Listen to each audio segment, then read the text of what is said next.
अच्युतं केशवं रामनारायणं कृष्णदामोदरं वासुदेवं हरिं श्रीधरं माधवं गोपिकावल्लभं जानकीनायकं रामचन्द्रं भजे।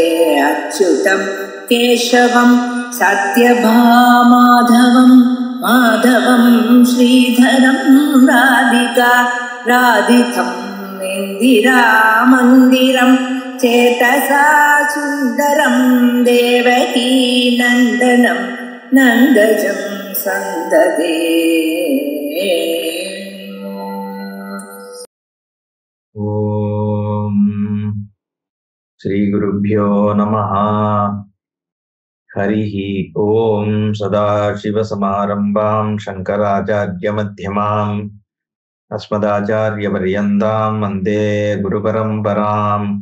श्रुतिस्मृतिपुराणानामालयं करुणालयं नमामि भगवत्पादं शङ्करं लोकशङ्करं। शङ्करं शङ्कराचार्यं केशवं बादरायणं सूत्रभाष्यकृतौ वन्दे भगवन्तौ पुनः पुनः। ईश्वरो गुरुरात्मेति मूर्तिभेदविभागिने व्योमवद्व्याप्तदेहाय दक्षिणामूर्तये नमः। ॐ भूमिष्ठाभिनयात्र भूस्थितिवतोऽप्युच्चैरदस्तापि या बद्धा भुवि मुक्तिदा स्युरमृतं यस्यामृता जन्तवः। या नित्यं त्रिजगत्पवित्रतटिनी तीरे सुरैः सेव्यते सा काशी त्रिपुरारिराजनगरी पायादपायाज्जगते।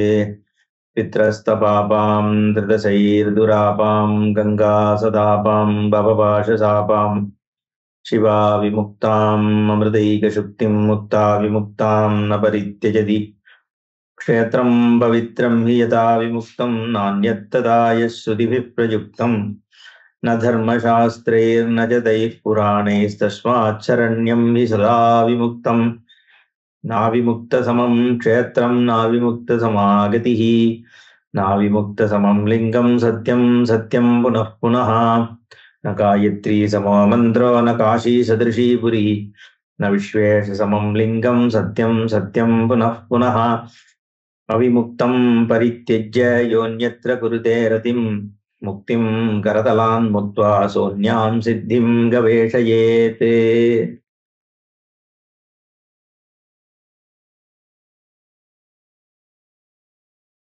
குபேரன் எப்படி பரமேஸ்வரனுடைய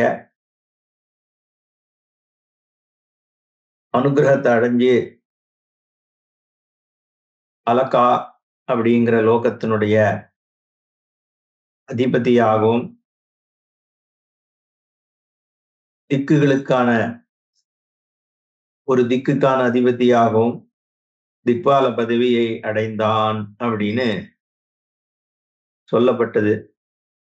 சிவாலயத்துல தீபங்களை ஏத்தி ஏத்தி தீபதானம் பண்றதுனால தீப பிரஜ்வாலனம் பண்றதுனால சகல ஐஸ்வர்யத்துக்கும் ராஜாவானான் அப்படிங்கிறத பார்த்தோம்.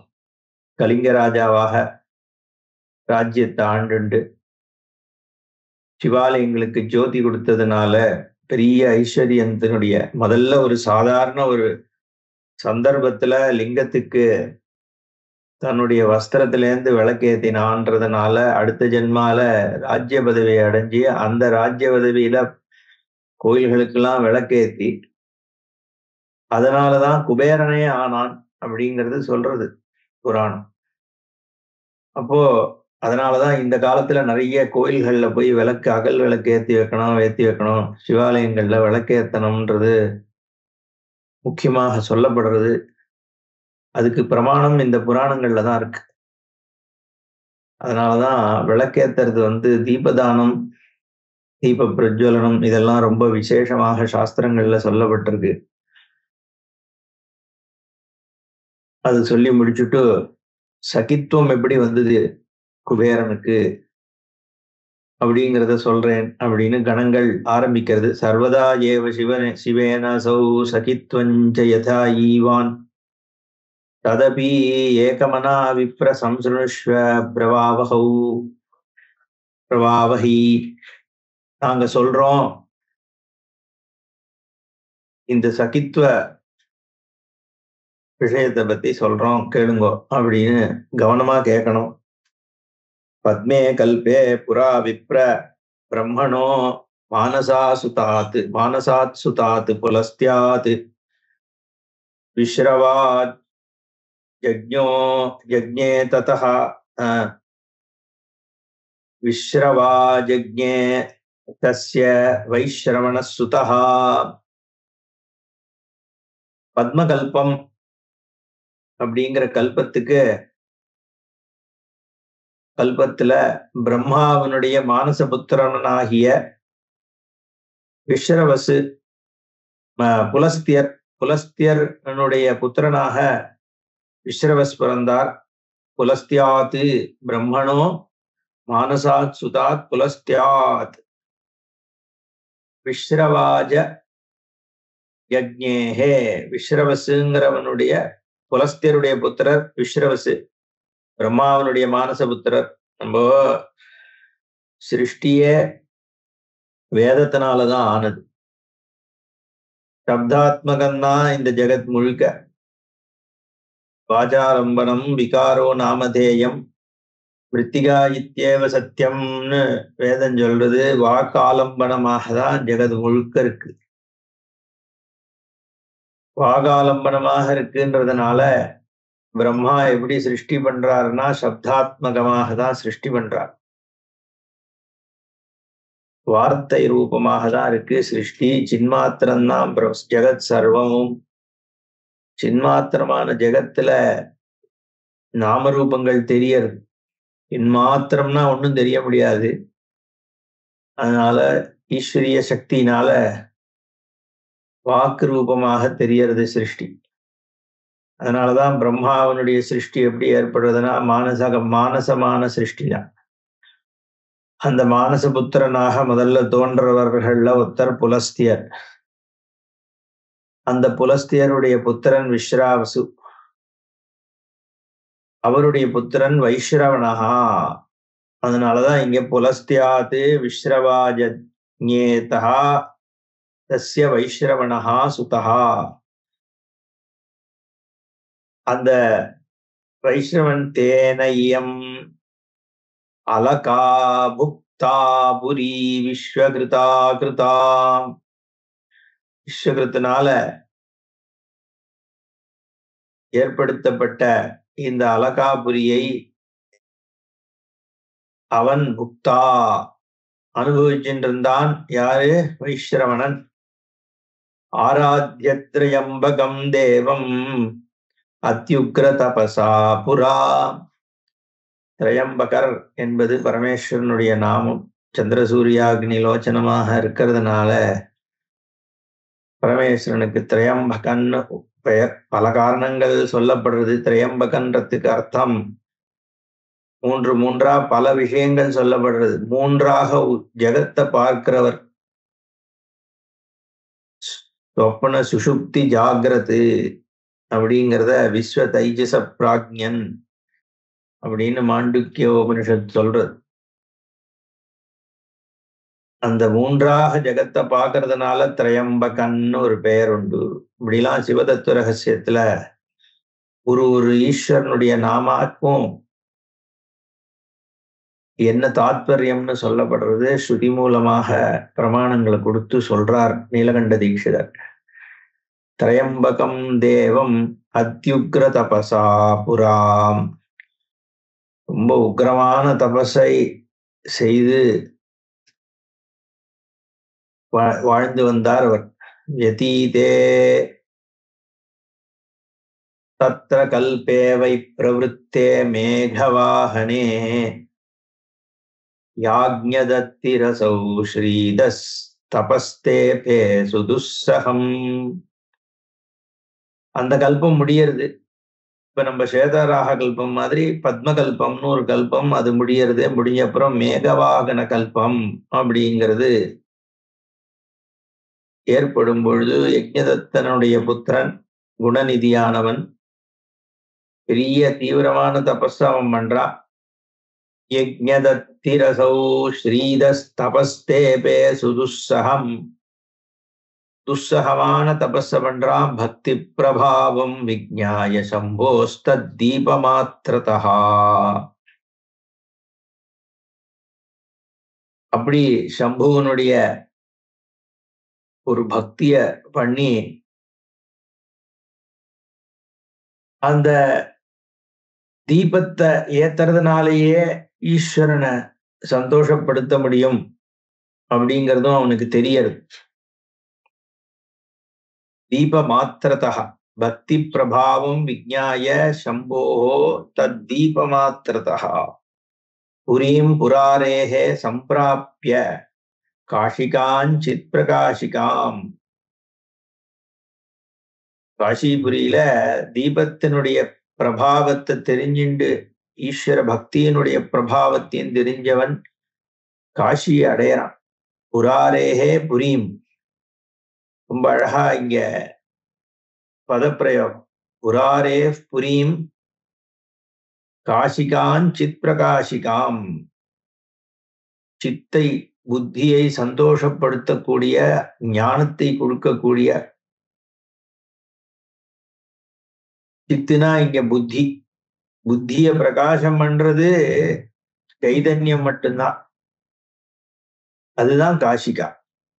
அதனாலதான் சாட்சாத் பரம்பிரம்ம காஷிங்கிறதுக்கு ஆனந்தவனம் மகாஸ்மசானம்ன்ற பெயர்லாம் ஏன் ஏற்பட்டதுன்னா சாட்சாத் பரம்பிரம்ம ஸ்வரூபத்தை தான் காஷின்னு சொல்றது. அதுதான் மகாஸ்மசானம்னு சொல்லப்படுறது. எல்லா நாமரூபங்களும் அழிஞ்சி சின்மாத்திரமாக இருக்கும் பொழுது அதுக்கு மகாஸ்மசானம்னு ஒரு பெயர். ஏன்னா ஸ்மசானத்துல நாமரூபங்கள் அழிஞ்சி பஸ்மம் மட்டும்தான் இருக்கு. அது மாதிரி பரம்பிரம்மத்துல நாமரூபங்கள் எல்லாம் அழிஞ்சு ஸ்வரூபம் மட்டும்தான் இருக்கு. அதனால ஸ்வரூபம் பஸ்மத்துக்கு சமம் அப்படிங்கிறதுனாலதான் பஸ்மதாரணம் பண்றது. பஸ்மதாரணம் பண்றது ஏதோ சைவர்களுடைய ஒரு விஷயம் அப்படின்னு எடுத்துக்க கூடாது. விஷ்ணு பக்தாளாவே இருந்தாலும் கூட பக்தி விஷ்ணுகிட்ட பண்ணலாம், இல்ல பக்தி கிருஷ்ணர்கிட்ட பண்றோம், யார்கிட்ட வேணா பண்றோம். ஆனா சுரூபம் அதே பிரம்மன் தானே சுரூபம். அப்போ விஷ்ணு பக்தியாவும் விஷ்ணுவனுடைய சுரூபமும் இதான், சின்மாத்திரம் தானே சுரூபம். என் ஃப்ரெண்ட் ஒருத்தர் இருக்கார். அவர் சிவாச்சாரிய பரம்பரை. பெயர் அவருக்கு செந்தில்னு பெயர். அவருக்கு அவ முருகன் பெயர் தான், நாமம் போட்டுன்னு இருப்பார். அவரை பார்த்து இன்னொருத்தர் என் ஃப்ரெண்டு கேட்கவே கேட்டார், நீங்க ஏதாவது செட்டியார் அந்த மாதிரி ஏதாவது செந்தில்னு பேர் வச்சுன்னு கேள், நாமம் போட்டுருக்கேளே என்ன. அவர் சொன்னார், எனக்கு உப்பிலியப்பர் மேல பக்தி, அதனால நாமம் போட்டுன்னு இருக்கேன். உப்பிலியப்பர் பக்தினா நாமம் போடணும்னு அவசியம் இல்லையே. ஏன்னா ஈஸ்வர பக்தி, ஈஸ்வரன்னா எல்லாமே இருக்கிறது அதே பிரம்மன் தானே. ஸ்மர்த்தாளினுடைய ஒரு சித்தாந்தமே அப்படிதான். பகவத்பாதாச்சாரியால் அதுதான் அத்வைத பிரதிஷ்டையில பண்றார். நம்ம ஆச்சாரிய பரம்பரையில இதெல்லாம் சித்தம் பண்ணப்பட்டிருக்கு. சாட்சாத் நம்மளும் இதை தெரிஞ்சிக்கக்கூடிய ஒரு ஞானம் தான் இது. என்ன அவா சொன்னா இவா சொன்னாங்கிறதுக்கு மட்டும் இல்ல, எல்லாருமே அடையக்கூடிய ஞானம். ஏன்னா நம்ம சுரூப ஞானம் இது. அந்த சுரூப ஞானம் அடையலைன்னா கூட இதுல ஒரு ஸ்ரத்தையினால பார்க்கும் பொழுது கூட நம்ம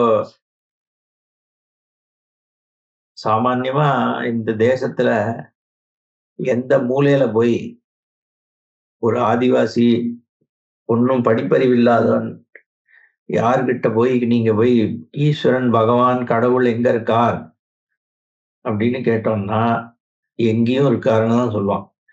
இந்த மிஷனரிஸ்ல மாட்டிக்காம மாடர்ன் எஜுகேஷன்ல கன்ஃபியூஸ் ஆகாம இருக்கிறவன், அது நம்ம தமிழ்நாட்டுல இருந்தாலும் சரி, கேரளால இருந்தாலும் சரி, சத்தீஸ்கருக்கு போனாலும் சரி, இல்ல எங்கேயாவது ஹிமாச்சல்லையோ உத்தராஞ்சல்லையோ போய் பேசினாலும் இதே தான் சொல்லுவான்.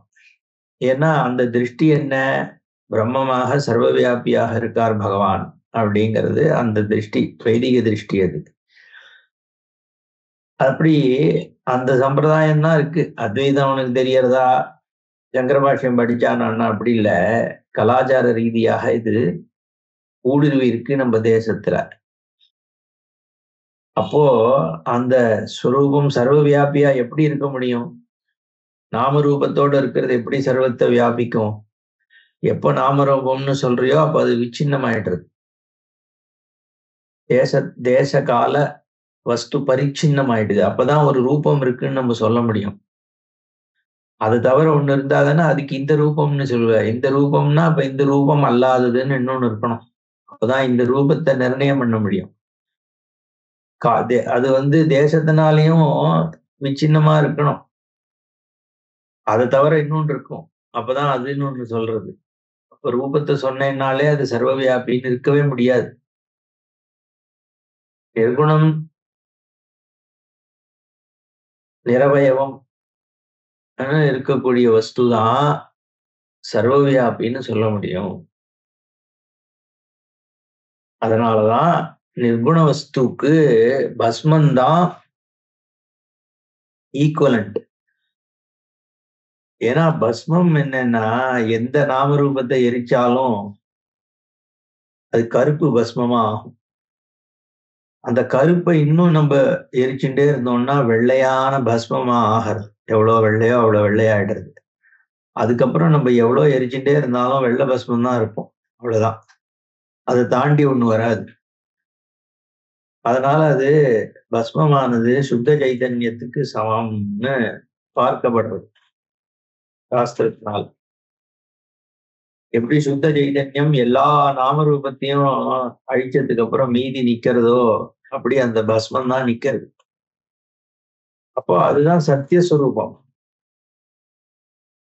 அதனால இது விஷ்ணுவான் உபாசனை பண்றேன், கிருஷ்ணர் உபாசனை பண்றேன், அதனால நாமம் போடுறதுங்கிறது, நாமம் போடுறதை பத்தி நமக்கு ஒன்றும் ஆக்ஷேபம் இல்லை.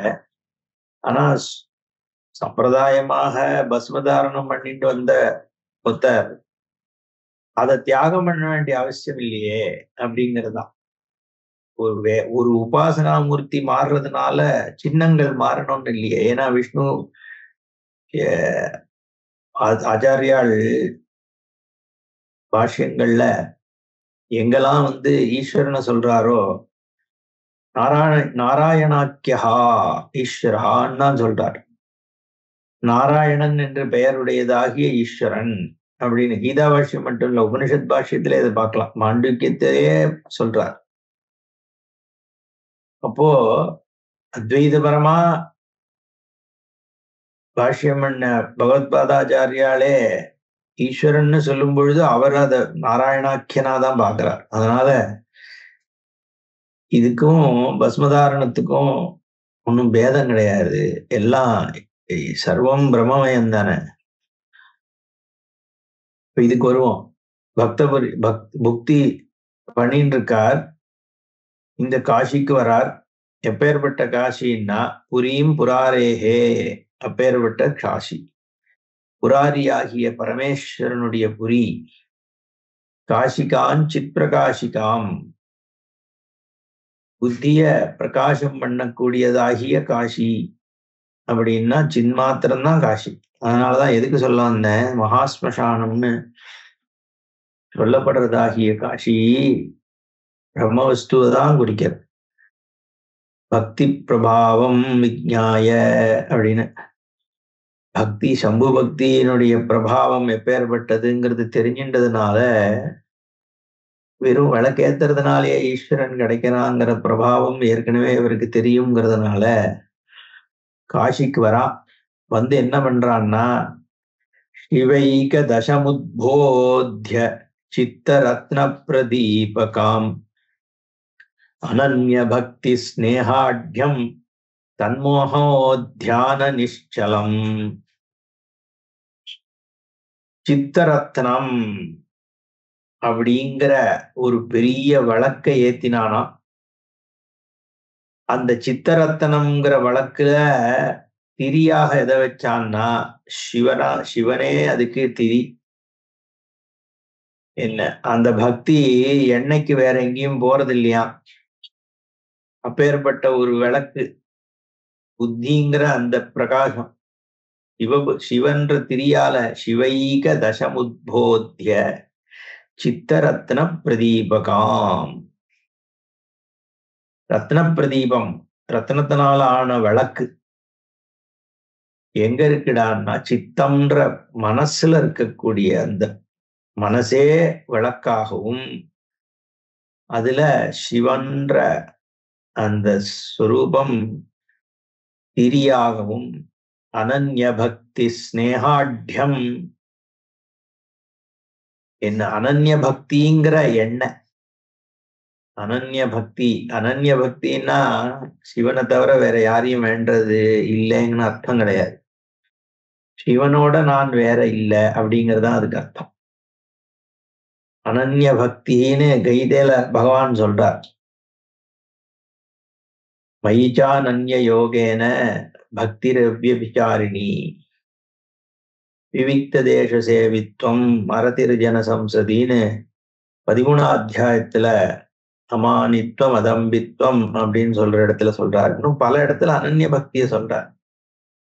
அந்த அனன்ய பக்திக்கு ஆச்சாரியால் பாஷ்யமே பகவானுக்கு அந்நியமாக வேற எதுவும் இல்லை அப்படிங்கிற பாவத்தோடு பண்ற பக்தி அனன்ய பக்தின்னு பாஷ்யம் பண்றார். ஏன்னா இது சொல்ல வேண்டியிருக்கு. இது சில மற்ற சம்பிரதாயக்காரெல்லாம் அனன்ய பக்தின்னா கிருஷ்ணனை தவிர வேற எந்த சுவாமியும் வேண்டப்படாது. கிருஷ்ணனை தவிர வேற எந்த சுவாமி இல்லையேப்பா, இருந்தா தானே நீ வேண்ட முடியும். இருக்கிறதே ஒரு சுவாமி தான். அதுக்கு நீ கிருஷ்ணன் பேரை சொல்ற, நான் சிவன் சொல்றேன், இன்னுத்தம் பிள்ளையாருன்னு சொல்லுவானே ஒழிய சுவாமி ஈஸ்வரன் ஒண்ணுதான் இருக்க முடியும். அப்பதானே பல ஈஸ்வரன் இருக்க முடியுமான்னு ஒரு விசாரம் பண்றார் பாஷ்யத்துல பாஷ்யக்காரர். ஒரு ஈஸ்வரன் தான் இருக்க முடியும், இல்லைன்னா ஈஸ்வரத்துவமே சித்திக்காது அப்படின்னு தீர்மானம் பண்றார். அதனால ஒரு ஈஸ்வரன்ற பொழுது பெயர்ல வேணா வித்தியாசம், நீ கொடுக்குற ரூபகம் நீ எப்படி அதுக்கு ரூப நிர்ணயம் பண்றியோ அதுல மாற்றம் இருக்குமே ஒழிய ஸ்வரூபத்துல மாற்றம் இருக்காதே. நீ பண்ற பக்திக்கு உபாசனைக்கான மூர்த்திய நீ இப்படி பண்ற, உருவகப்படுத்துற, அவ்வளவுதான். நாமரூபத்தோடு எப்படி நம்மள மாதிரி ஒரு மனுஷனா இருக்க முடியுமா ஈஸ்வரன்? அந்த அளவுக்கு லிமிட்டட் ஆயிடுவார் இல்லையா அப்போ. அதனால நீ என்னதான் பகவானுடைய குணங்கள் பெருசுன்னு சொன்னா எவ்வளவு பெருசா இருந்தாலும் அதுக்கு லிமிட் இருக்குல்ல. ஏன்னா அது நீ ராமரூபத்தை தான் சொல்ற. அதனால அப்படி இருக்க முடியாது ஈஸ்வரன். உண்மையாகவே சர்வவியாபியா இருக்கிற ஈஸ்வரன் என்னவா இருக்க முடியும்னா நிர்குணமா தான் இருக்க முடியும். அதான் நம்ம பார்த்தோம். அதனால அனன்ய பக்தின்னு சொல்லும் பொழுது ஈஸ்வரன் தவிர வேற எதுவும் இல்லை அப்படின்னு எடுத்துக்கிறது தான் சரியா வரும். நான் உருவப்படுத்தி இருக்கிற ஒரு ரூபத்தோட இருக்கிறவன் தான் பகவான், வேற ஒரு பகவான் கிடையாதுன்னு நம்ம சொல்ல முடியாதே. அதனாலதான் இத்தனை மதங்கள் வந்துடுத்து. ஏன்னா அவாவா இதுதான் பகவான், இதுதான் பகவான், நான் சொல்றதுதான் கரெக்ட். நான் ஏன் இவன் போய் பார்த்துட்டு வந்தானா இந்த கலர் ட்ரெஸ் தான் போட்டிருந்தாருன்னு அவனுக்கு எப்படி தெரியும்? போய் பார்த்தியா நீ? அதனால அதெல்லாம் ஒரு பீதாம்பரம்னா பீதாம்பரம்ங்கிறதுக்கு ஒரு அர்த்தம் உண்டு. பகவான் திகம்பரன்னு சொன்னா திகம்பரன் சொல்றதுக்கு ஒரு அர்த்தம் உண்டு. அதெல்லாம் தாத்பரியத்தினால சொல்லப்படுறது. ஈஸ்வரன் எப்படிப்பட்டவன்னு தெரிஞ்சுக்கிறதுக்காக அந்த ரூபங்கள் கொடுக்கப்பட்டிருக்கு, அவ்வளவுதான். அதனால அனன்ய பக்திங்கிறது ஈஸ்வரனை தவிர வேற இல்லை. அந்த அப்பேற்பட்ட அனன்ய பக்தியே எண்ணெயாகவும் விளக்கேத்துறானா. அதுக்கு தவிர வேற இடத்துல போய் எண்ணெய் தேட வேண்டியது இல்லையா. தன் மகோத்தியான நிச்சலம்,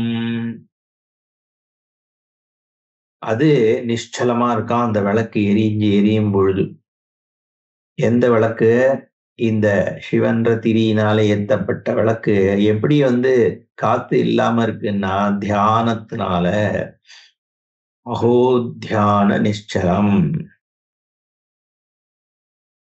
சிவைக்கிய சுமஹாபாத்திரம் தபோக்னி பரிபிருங்கிதம். அந்த பாத்திரம் எதுன்னா சிவைக்கிய சுமஹாபாத்திரம். பரமேஸ்வரன்ட்ட ஐக்கியமாகிற தன்மை மகாபாத்திரமாக இருக்கு. அந்த விளக்குல இருக்கிற அக்னிய அப்பப்போ தூண்டி விடணும் ஒன்னும் ஜாஸ்தியா. அது எப்படின்னா தபோக்னி பரிபிரம்ஹிதம், தபஸுங்கிற அந்த இன்னும் கொஞ்சம் நெருப்பை கொடுத்து கொடுத்து அதை இன்னும் தூண்டி விட்டுட்டு இருக்காராம். அப்பப்ப தபஸ் பண்ணி தூண்டிட்டு இருக்கா. அந்த விளக்குல விட்டில் பூச்சி, அந்த பூச்சி அதெல்லாம் விழறதான்னா காமக்ரோத மகாவிக்ன பதங்காகாத வர்ஜிதம்.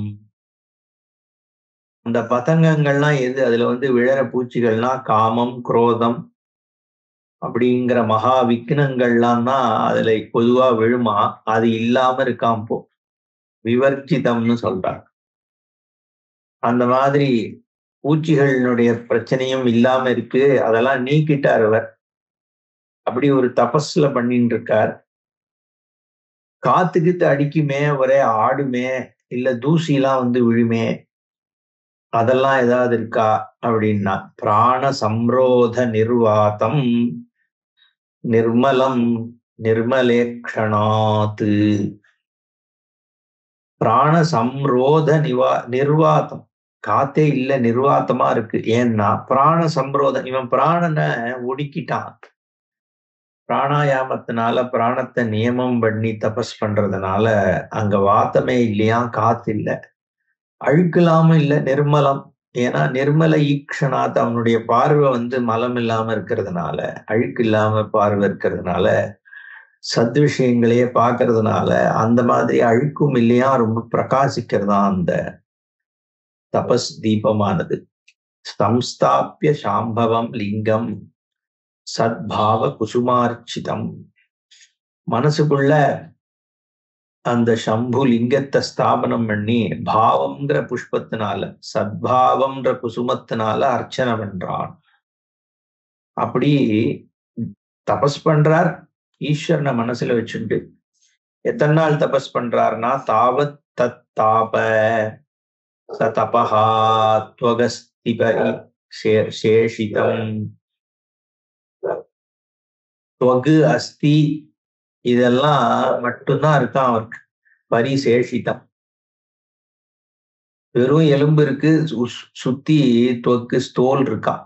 அப்படி இழைச்சி விட்டார். வேணா சாப்பாடு கீப்பாடு இல்ல, புத்தி மட்டும் ஈஸ்வரன் அப்படியே நின்றுட்டு இருக்கு. அப்படி ஒரு தபச பண்றார். எவ்வளவு வருஷம்? யாவத் பபூவ தத் வருஷானாம் அயுதம் சதம். 10,000 வருஷம் தபஸ் பண்றார். அப்படியே 10,000 வருஷம் சாப்பிடாம காத்த சாப்பிட்டு இருந்தா எப்படி இருக்கும் உடம்பு? அப்படியே மெலிஞ்சு போயிருக்கு அத்தனை வருஷங்கள். ஆனா காலம் போறதே தெரியல. ஏன்னா ஈஸ்வரன் காலத்துக்கு அப்பாற்பட்டவர் சுரூபம், அதுலயே நின்று தபஸ் பண்ணிட்டு இருக்கார். அப்போ பகவான் ஆவிர்பவிக்கிறார்.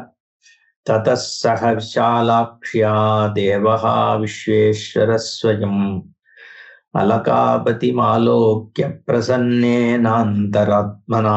இந்த இடத்துல விஷாலாட்சி தேவியோடு கூட பரமேஸ்வரன் விஸ்வேஸ்வரரே வந்தார் அப்படின்னு இருக்கு. நம்ம ஏற்கனவே பார்த்தபோது பவானி முதலான நாமங்கள் அங்க அம்பாள் பலவிதமாக சொல்லப்பட்டது. இங்க விஷாலாட்சியா சஹா அப்படின்னு விஷாலாட்சிங்கிற அம்பாளோட விஸ்வேசஸ்வயம் அலகாபதி மாலோக்கிய பிரசன்னேன அந்தராத்மனா. ரொம்ப மனசு குளிர்ஞ்சி வெடித்தவருக்கு. அதனால அம்பாளோட காட்சி கொடுத்து அங்க அலகானுடைய ராஜாவான குபேரனை பார்க்கிறார். லிங்கே மனசமாதாய ஸ்திதம் ஸ்தானுஸ்வரூபிணம். எப்படி இருக்கார் அந்த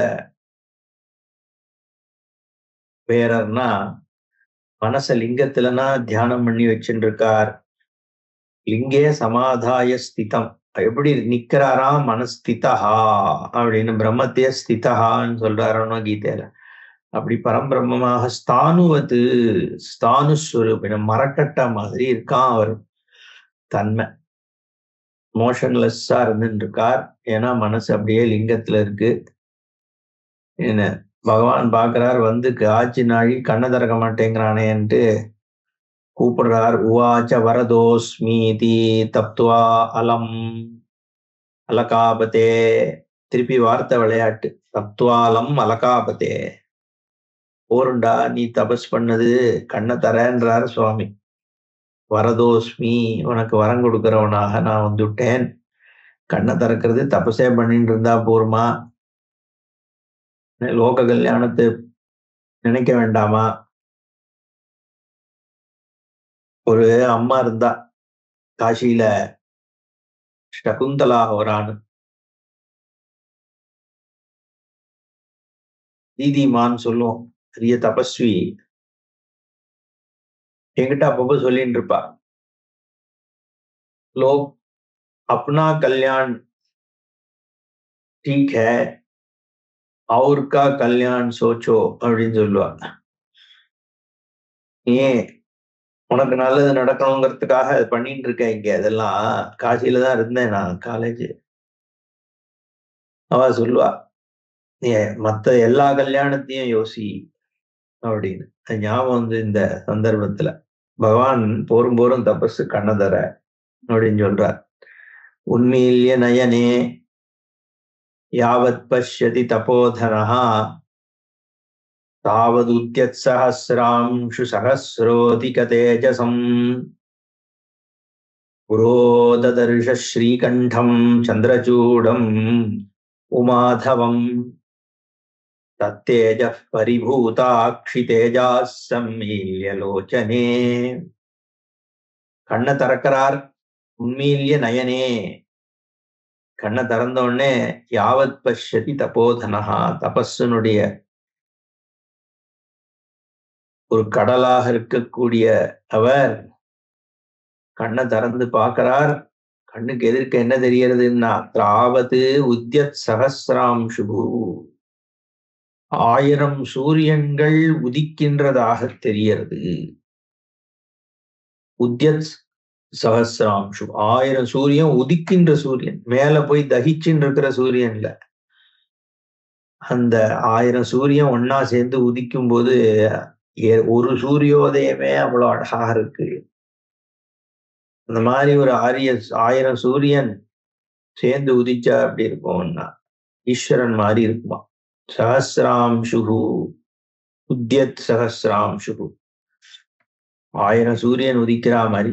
சஹஸ்ரோதிக தேஜசம், 1000 சூரியனை தாண்டிய ஒரு தேஜஸோட பிரகாசிக்கிறார். அதிக தேஜசம். புரோததர்ஷ ஸ்ரீகண்டம், எதிர்க்க அந்த 1000 சூரிய பிரகாசத்தை தாண்டின பிரகாசத்தோடு ஜொலிக்கக்கூடிய ஸ்ரீகண்டா பரமேஸ்வரனை பார்க்கிறார். புரோததர்ஷ ஸ்ரீகண்டன் பேர். கண்டத்துல ஸ்ரீ, விஷத்துக்கே ஸ்ரீன்னு பேருண்டு. அந்த விஷம் என்னன்னா மாயாவாகிய அம்பாள் தான். அம்பாள் தான் விஷம்னு அர்த்தம். அம்பாள் விஷமான்னு கேட்கப்படாது. அதாவது மாயையை காண்பிக்கிறது அந்த நீலகண்டம்ங்கிறது. ஸ்ரீகண்டன்னு பேர். ஸ்ரீகண்ட சாஸ்திரின்னு பேருக்கு உண்டு. ஸ்ரீகண்ட சர்மான்னு ஒருத்தர் இருக்கார். காசி விஸ்வநாதனுடைய கோயில் பண்டாவர், டிவிலாம் வருவார்.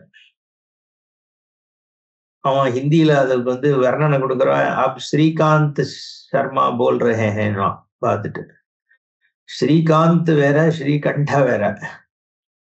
இங்கிலீஷ்ல எழுதும் போது SRIKANTH எழுதுனா ஸ்ரீகாந்த் தானே படிக்கிறான். ஸ்ரீகண்டம், ஸ்ரீகாந்தஹான்னா மகாவிஷ்ணு சொல்றது. ஸ்ரீகண்டஹான்னு சொல்லும் போது பரமேஸ்வரன் சொல்றது. அதனால இங்க ஸ்ரீகண்டன்னு பேர்.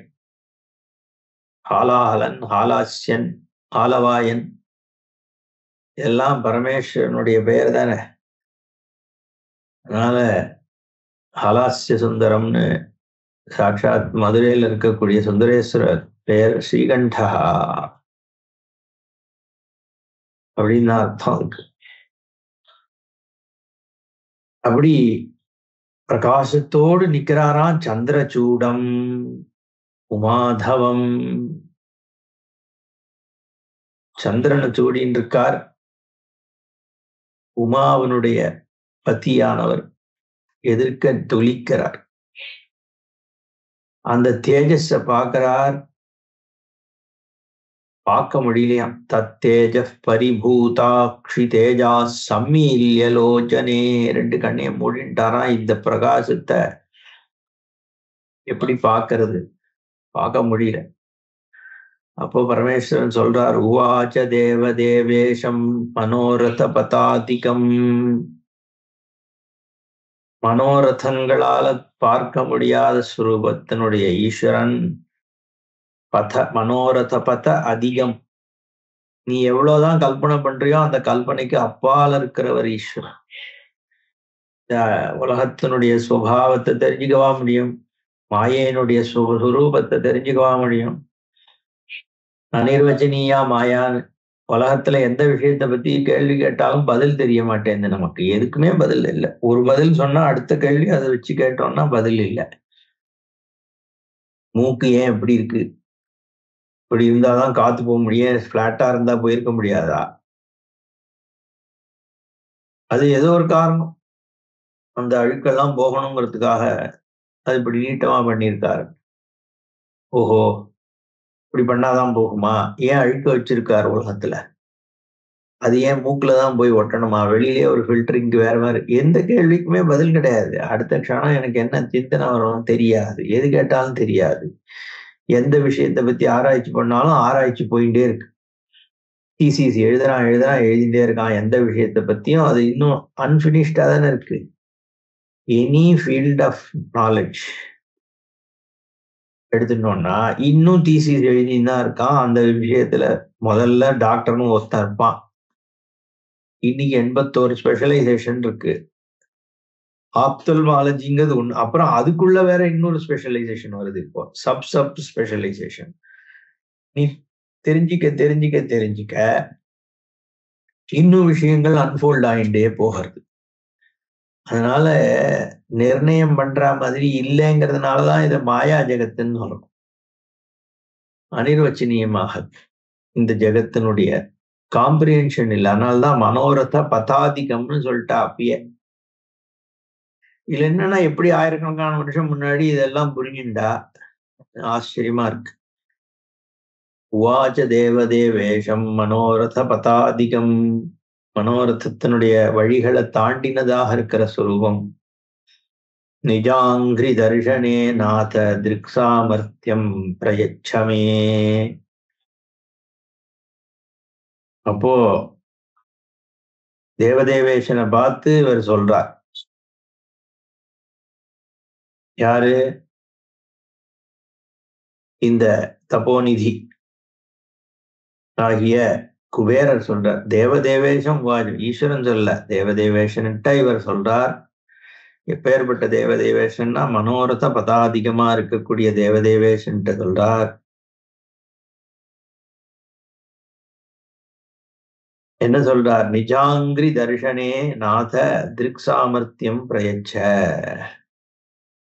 உன்னுடைய நிஜாங்கிரி இருக்கே, பாத கமலங்கள் இருக்க, அதை தரிசனம் பண்றதுக்கு திருக் சாமர்த்தியம் எனக்கு சரியான கண்களை குவி.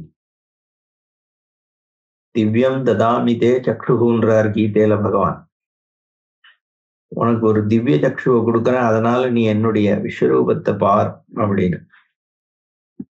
சாதாரண இந்த அனேன சக்ஷுஷா நீ பார்க்க முடியாது, பார்க்கக்கூடிய ரூபம் இல்லை. திவ்ய தரிசனம்னா ஞானம்னு அர்த்தம். இவன் அததான் யாச்சிக்கிறான் குபேரன். நிஜாங்கிரி தர்ஷனே திருக் சாமர்த்தியம் பிரயச்ச. பார்க்கக்கூடிய சக்தியை எனக்கு கொடு, உன்னுடைய பாதகமனங்களை பார்க்கிற சக்தியை கொடு. சித்த நைஷல்யம், சித்த சுத்தி, ஞானம், இதெல்லாம் தானே ஈஸ்வரனை பார்க்கறதுக்கு தேவை. வெறும் இந்த ஸ்தூல கண்ணை மாத்தி கொடுக்கறதுக்காக கேட்கறான். சாமர்த்தியம்னா புத்தியில கேட்கறான். அப்படி ஒரு சாமர்த்தியத்தை எனக்கு கொடுன்னு கேட்கறான். அயமேவ வரோநாத யத்வம் சாக்ஷான் நிரீக்ஷியசே. உன்னை தரிசனம் பண்றது தவிர வேற என்ன எனக்கு வரம் தேவை? கிம்மன்யேன வரேண ஈஷ நமஸ்தே சசிசேகரா. ஏ சசிசேகரா சந்திரசூடா, உன்னை நமஸ்காரம் பண்றேன், எனக்கு வேற என்ன வரம் வேணும்? வேற வரத்தினால என்ன ஆயிட போகுது? கிமன்யேன வரேன, என்ன வரத்தை, வேற வரத்தை வாங்கி என்ன, எனக்கு தோசை கொடு, இட்லி கொடு, காசை கொடு, மாளிகையை கொடு அப்படின்னு கேட்டு அது என்னத்தை தரப்போகுது? அதுலலாம் கஷ்டப்பட்டு தானே பிரயோஜனம் இல்லைன்னு தானே இங்க உபாசனை பண்ணிட்டு இருக்கேன் அப்படின்னு சொல்றான். உடனே கையால தொடக்கூடிய ஒரு வரத்தை கொடுக்குறாராம். இது தத்வச்சனம் சுத்வா தேவ தேவ உமாபதிஹி ததௌ தர்ஷன சாமர்த்தியம் ஸ்பிருஷ்டுவா பாணிதாலே நதம். கையால தொடரார், தொட்டு ஆசீர்வாதம் பண்றார். என்ன ஆசீர்வாதம்னா தர்ஷன சாமர்த்தியத்தை கொடுக்கிறார், பகவானை பார்க்கக்கூடிய சாமர்த்தியத்தை கையால தொட்டு கொடுக்கிறாராம். பிரசாரிய நயனே பூர்வம் உமா இவ வியலோகயது. கண்ணை திறந்தார், அது வரைக்கும் பார்க்க முடியல குபேரனால ஈஸ்வரனை. கண்ணை திறந்தார், திறந்த உடனே கண்ணுல சுவாமி பட வேண்டாமோ, அம்பாள் பட்டாளாம். என்ன பிரசாரிய நயனே பூர்வம் உமா உமாம்யேவ வியலோகயது. உமையாவை தான் முதல்ல பார்க்கிறார். பார்த்த உடனே அவருக்கு இது யாரா பக்கத்துல நிக்கிறது, இவருக்கா சிவனை மட்டும்தான் மனசுல இருக்கு. பார்த்தா ஒரு பொம்மநாட்டி நிக்கிறா பக்கத்துல. என்ன உடனே இவர் யோசிக்கிறார், யார் இது? பிரசாரிய நயனே பூர்வம் உமா ஏவ வியலோகயது சம்போஹோ சமீபே கா யோஷிதா இஷா சர்வாங்க சுந்தரி. காயோஷிதா ஏஷா, காயோஷித், இது யாரு? இது ஈஸ்வரனுடைய பக்கத்துல நிக்கிறது, சர்வாங்க சுந்தரியாக இருக்காளே, யார் இந்த பொம்மநாட்டி? அனயா கின் தபஸ்தப்தம் மமாபி தபசோதிகம். நான் ஏதோ இங்க இத்தனை 10,000 100,000 வருஷங்கள் தபச பண்ணி பரமேஸ்வரனை பார்க்கிறேன். இந்த பொம்மநாட்டி பக்கத்துல நிக்கிறாளே, இவ எப்பேற்பட்ட தபச பண்ணிருக்கா, என்னவடையும் இதவடையும் பிரமாதமா தபஸ் பண்ணிட்டாளோ. அனையா கின் தபஹா தப்தம், எப்பேற்பட்ட தபஸ் இவ பண்ணிருக்கா. மமாபி சோதிக்கம், என்னை விட ஜாஸ்தியா ஒரு தபச பண்ணிருக்காளே. இப்படி ஒரு சர்வாங்க சுந்தரி இவர் பக்கத்துல நின்று இருக்காளேன்னு யோசிக்கிறாராம். அஹோ ரூபம் அஹோ பிரேம சௌபாகிய ஸ்ரீர் அஹோ பிருஷம். எப்பேற்பட்ட ஒரு ரூபத்தோட இருக்கா, எப்பேற்பட்ட ஒரு பிரேமையோடு கூட பார்க்கிறா. சௌபாகிய ஸ்ரீஹி, சௌபாகியங்களை கொடுக்கக்கூடிய புத்தியாக இருக்கா. அஹோ பிருஷம், எல்லாம் ஒரு உயர்வான தன்மையோட இருந்துருக்கே. இப்படி ஒத்தி அம்பா சுவாமி பக்கத்துல நிக்கிறாளே, இவ என்ன தபஸ் பண்ணாளோ அப்படின்னு சொல்லி திருப்பி திருப்பி அம்பாளையே பார்த்துட்டு இருக்கான். க்ரூரதிருக் வீக்ஷதே யாவத் புனః புனஹா இதம் வதன். திருப்பி திருப்பி இதை சொல்லிட்டு குரூரமா அந்த முகத்தை பார்க்கிறார். அம்பாளோட இன்னடா எப்படிடா இவ நிக்கிறான்னு இவருக்கு ஒரு ரொம்ப குரூரமா பார்க்கிறாராம். அப்படி ஒரு பொறாம. தாவத் புரஸ்போட தன்னேத்திரம் வாமம் வாமவிலோகனாத்து. என்ன அப்படி பண்ணிட்டு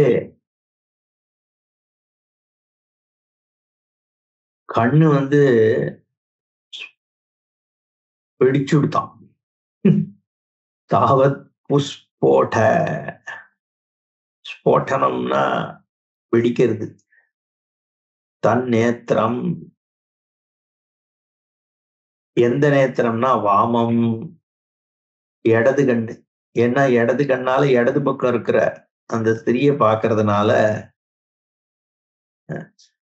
உடஞ்சு வெடிச்சு விடுத்தான். அந்த அளவுக்கு கண்ணுல இது தமிழகா இருக்கு. ஏன்னா கண்ணை அவ்வளவு உத்து பாக்குறார், அப்படியே ஒரு பொறாமையோட பாக்குறாருன்ற அந்த தீவிரத்தினால கண்ணு வெடிச்செடுத்துன்னு சொல்றது புராணம். அப்ப அம்பாள் கேட்கிறாளாம், அத தேவி அப்ரவீத் தேவம் கிமசோ துஷ்டதாபசா. அசகிருதி வீக்ஷ்யமாம் பக்தி நெக்குர்வன் மே தபः பிரபாம். யார் இந்த ஒரு அசத்து, இமசௌ துஷ்டதாபசா, துஷ்டனாக இருக்கக்கூடிய இந்த தபஸ்வி யார் அப்படின்னு அம்பாள் கேட்கிறா. தேவி அப்ரவீத்து தேவம் பரமேஸ்வரனை பார்த்து, அசகிருத் வீக்ஷ்யமாம் பக்தி நெக்குர்வன் மே தபः பிரபாம். என்னை பார்த்த உடனே இப்படி எல்லாம் பேசுறாரே, பொறாமம் பிடிச்சவரா இருக்காரு, என்னோட தபஸ அவமானப்படுத்துறாரே.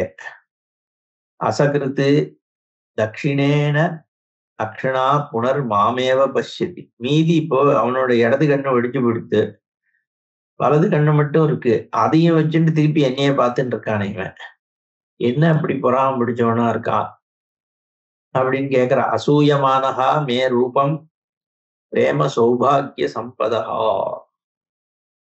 பிரேமை, சௌபாகியம், சம்பத்து இதெல்லாம் பார்த்து அசூயப்படுறானே என்னுடைய சுரூபத்தை பார்த்து, இவன் யார் அப்படின்னு அம்பாள் கேட்கவும், இதி தேவாகிரம் ஸ்ருத்வா பிரஹஸ்ய பிராகதாம் பிரபு. இப்படி அம்பாள் கேட்கறத பார்த்த உடனே சிரிச்சுண்டே பரமேஸ்வரன் பதில் சொல்றார். உமே த்வதீய புத்திரஹாயம். இவன் உன்னுடைய புத்திரன்மா, நீ நினைக்கிற மாதிரி இல்ல. நச்ச குரூரேண சக்ஷுஷா. அவனுக்கு குரூர சக்ஷுலாம் கிடையாது. என்னன்னா சம்பஷ்யத்தே தபோலக்ஷ்மீம் தவ இந்து அதிவர்ணயேத்து. உன்னுடைய தபோலக்ஷ்மிய பாக்குறான், அதை ரொம்ப அதிகமா வர்ணனம் பண்றான், அவ்வளவுதான். அதனால நீ இவனை தப்பா நினைச்சுக்காத. அவனுக்கு ஈஸ்வர சந்நிதியில ஒரு ஆசை, வேற ஒண்ணும் கிடையாது. என் கூட இருக்கணும்னு ஆசைப்படுறான். நீ இங்க நின்று இருக்கிறத பார்த்து அவனால அதை தாங்கிக்க முடியல, அதனாலதான் அப்படின்னு சொல்லி அம்பாளை சமாதானப்படுத்திட்டு, இதி தேவிம் சமாபாஷ்ய தமீஷ புனரப்ரவீத். திருப்பி சொல்றார். வரான் ததாமி தே வத்ச தபசா அனேன தோஷிதா. உனக்கு நான் வரத்தை கொடுக்கறேன்டா குழந்தை, ஏன்னா உன்னுடைய இந்த தபசு எனக்கு சந்தோஷத்தை கொடுக்கறது. நிதீனாம் அதிநாதஹாத்வம் குஹ்யகானாம் பவேஸ்வரஹா. நீ நிதிக்கெல்லாம் ராஜாவாக, தனத்துக்கெல்லாம் ராஜாவாக, அதிநாதனாக, குபேரனாக ஆவாய் அப்படின்னு ஆசீர்வாதம் பண்றார். குஹ்யகானாம் பவேஸ்வரஹா. குஹ்யகர்கள் அப்படிங்கிறவர்களுக்கு நீ நாதனாவ. யக்ஷானாம் கிண்ணரானாம் ச ராஜா ராஜ்ஞாஞ்ச சுப்ரத. யக்ஷர்கள், கிண்ணறர்கள், ராஜாக்கள் இவர்களுக்கெல்லாம் நீ ராஜாவாவாய் அப்படின்னு அவருக்கு வரம் கொடுக்கிறார். பதிஹி புண்ணிய ஜனானாஞ்ச சர்வேஷாம் தனதோபவா. புண்ணிய ஜனங்களுடைய பதியாகவும் எல்லாருக்கும் தனத்தை ஆசீர்வதிக்கக்கூடிய ஒரு திறமை உடையவனாகவும் நீ ஆவாய். மயா சக்கியஞ்சதே நித்தியம். நீ எப்பவும் எனக்கு சகாவாக இருப்பாயின்னு அப்பதான் வரம் கொடுக்கிறார். குபேரன்ட்ட நீ எனக்கு சக்கியத்தோடு இருப்பாய். ஏன்னா அம்பாள் பார்த்து பராமப்பட்டாரனோ அந்த அளவுக்கு பக்தி இருக்கு, அதனால நீ எனக்கு சகாவாக இருப்பாயின்னு வரம். வத்ஸ்யாமிச்ச தவாந்திகே. நானும் உனக்கு பக்கத்துல எப்பவும் வாசம் பண்ணுவேன். அதாவது தாத்பரியம் இங்க என்னன்னா, சர்வ ஐஸ்வர்யங்கள் தான் ஜெகத்து முழுக்க. ஸ்ரீன்னு சொல்றோமே, அதான் ஐஸ்வர்யங்கள். பரமேஸ்வரனை பொறுத்த வரைக்கும் அது அவருக்கு நேரடியாக அவர் ஐஸ்வர்யத்தை வச்சுக்கிறது இல்லை. ஏன்னா அவர் நிர்குணம், நிரவயம். ஐஸ்வர்யம் பரமேஸ்வரன் மகாவிஷ்ணுன்ற போது ஐஸ்வர்யம் ஸ்ரீ வக்ஷஸ்தலத்திலேயே இருக்கா. ஏன்னா அவர் ஸ்திதிகர்த்தா. ஜெகத்காரணம் பிரம்மன்னு சொல்லக்கூடியது சகுணம் பிரம்மன்றது மகாவிஷ்ணுன்னு பாக்குறோம்னு நம்ம ஏற்கனவே பார்த்தோம். அதனால அம்பாள் வக்ஷஸ்தலத்திலேயே இருக்கா மகாவிஷ்ணுக்கு. பரமேஸ்வரனுக்கு அது ஆத்தியாசிக சம்பந்தம் தான், விவர்த்த காரணம்னு சொல்றது ஈஸ்வரனுக்கு. அதனால ஈஸ்வரனால தான் மாறி அந்த மாற்றுதல்னால ஜெகத் ஆகல.